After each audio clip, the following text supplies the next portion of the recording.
uchaona kukosha kwangu ndaenda zverudo zvagumira pano ini ndasarenda zverudo hapashina mazuva mazhinji pakarenda ndogona kungozvida ndega kana kutamba ndega ndaifunga ndini ndegawe wakakomberedzwa ndichikuremekedza zausingaone bandaitraya one bandaishanda one bandaitraya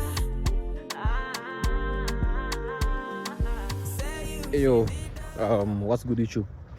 Guys, I know this might sound crazy, right? But it's not crazy. I just realized that this is not home.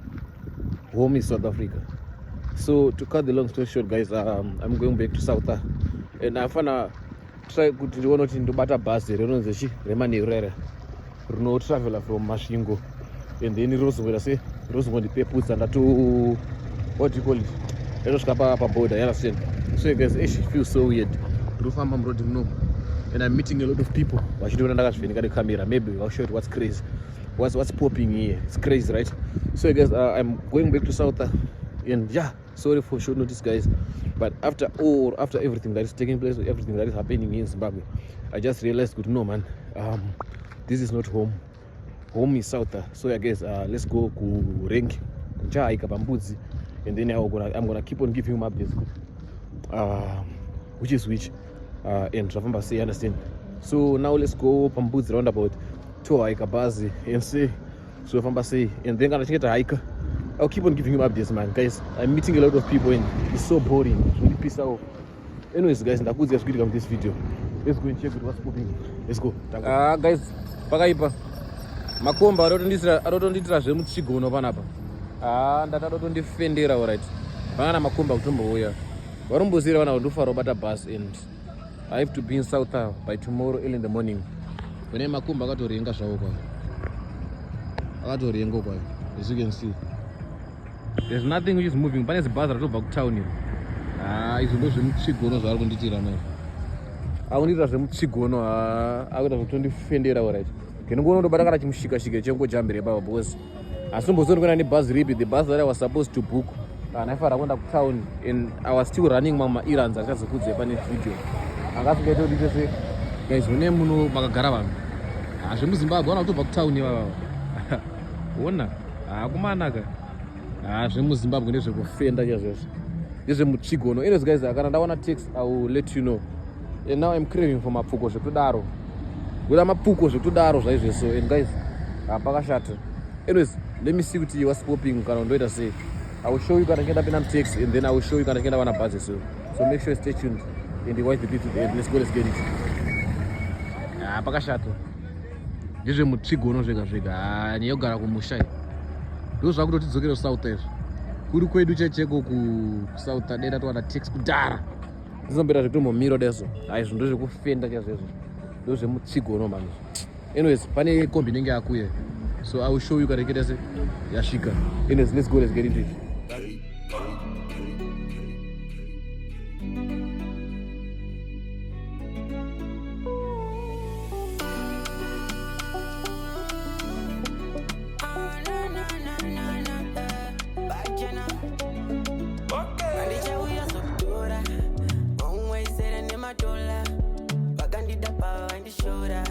Man, ndasvika vandu kuenda man.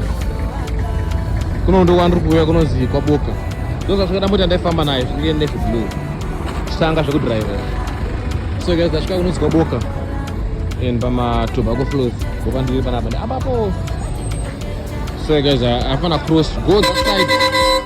As you can see, that side ndo kwandona mabhazi kwenda kwenda Joni. So let me cross. And still was popping mira iwe. Mwana wendi green fuck off. Mwana mabhazi akaanza na zebra kisa na chisha. Yone masina akinamba kuendeko. Ana secret panapa ndiyo kutofarira kwana uisina kuzara. Ndiyoni yari pakwa haika because I'm sure ndinoziva mwenye mushoti ndavandasimuka late. Pando secret panapa paise. Secret panapa ukwire sindra ase. Sindri sina vanhu paise because unosvika mangwana uripo as you can see. So nyaya iripo ndera sei ndiyo kukwira sindra unongowaona rakaita sei. Unaona washoma ndiyana wakawanda I mean. Wakwira rano washoma unoswera the whole day uripo. As you can see, this hanga to buy a big picture. Here now or not here. Here as well. So let me get into this one.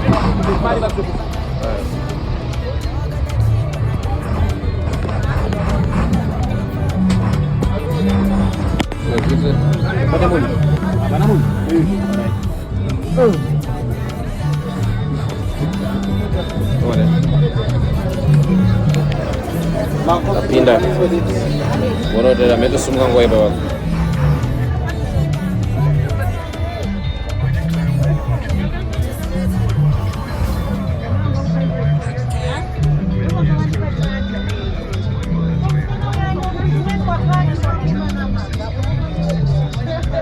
Meta sumang guay mana baca?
So guys, this is our first recess.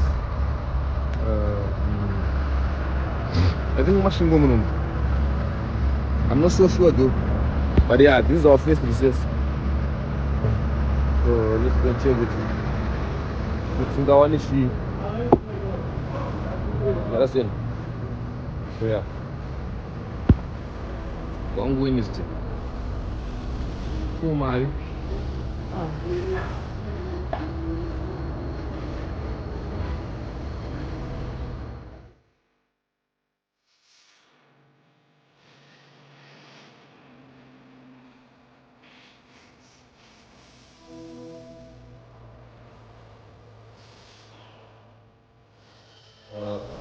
So guys, the order I mean chicken slice.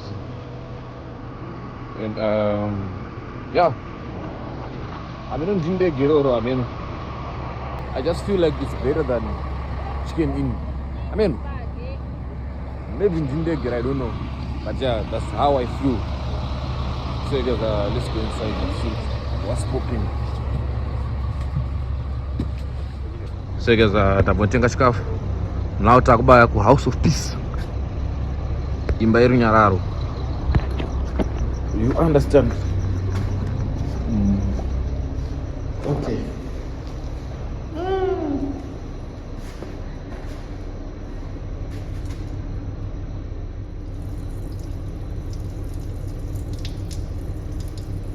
Guys, my toilets are disgusting. Look at this one.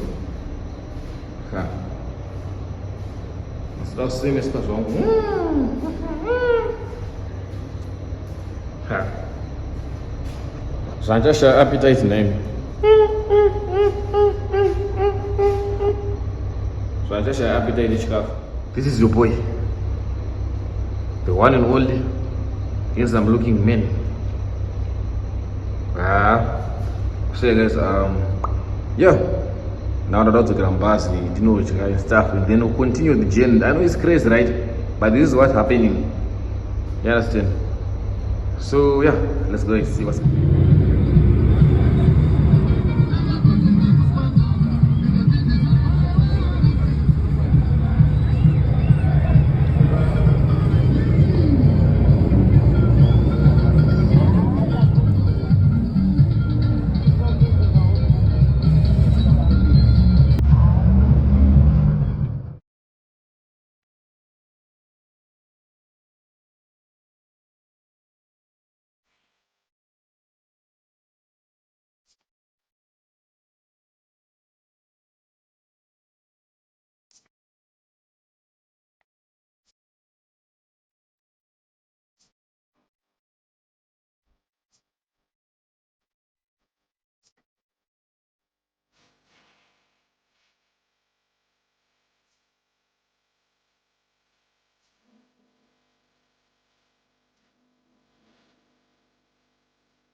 Samana.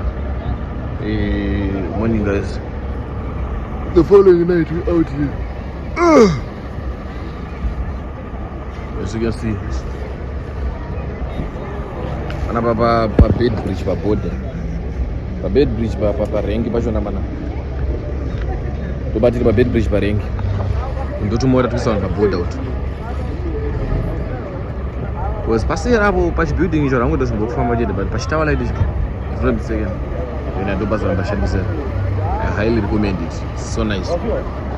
So guys, I'll keep on giving you updates.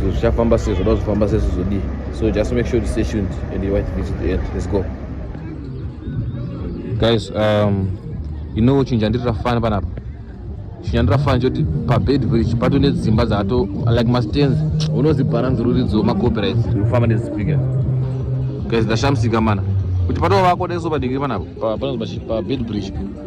Yo, people, but we now chino panapa. I think I'm gonna give you a video which shows inside bed bridge. Harare Zimbabwe. I'm gonna show you. Natufunga my tables. Natufunga my videos. So make sure you stay tuned. I'm gonna show you inside the bed bridge, Harare. So stay tuned. So yeah, I beg guys, thank you for watching the video to the end. Please make sure you like, you comment, you share, and you subscribe to my channel.